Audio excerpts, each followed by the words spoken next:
Hi, welcome to Drum Set Simplified. In this first video, I'd like to demonstrate the 3 sound effects for the snare drum that are notated on page 11 of my book. The first one is the ever popular and most frequently used cross stick. I find that students that I've worked with have developed a way to play the cross stick which doesn't work when you have to incorporate tom-toms with the cross stick. They tend to drop. I call it the helicopter drop. I prefer that my students plant the hand first, then play. So in order to do that, I recommend holding the stick very close to the tip.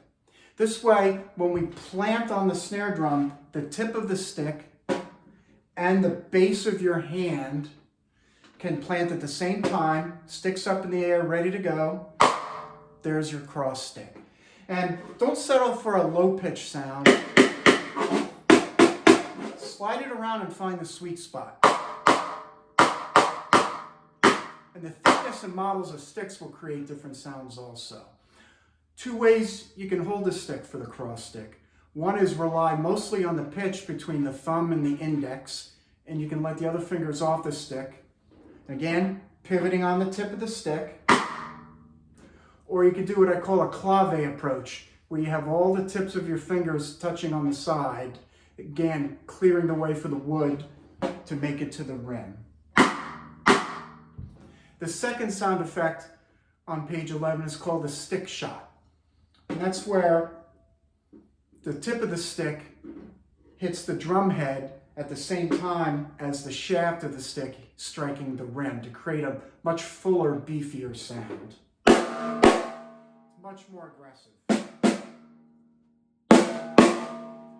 The third sound effect is called the right on left stick click. It was recently misunderstood in a percussive notes review of the book.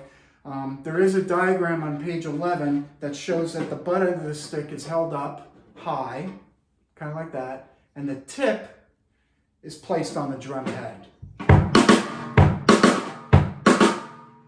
An old style sound, but I like to use that and mix it in with my playing because all we ever hear a lot of the time is, so this is lighter.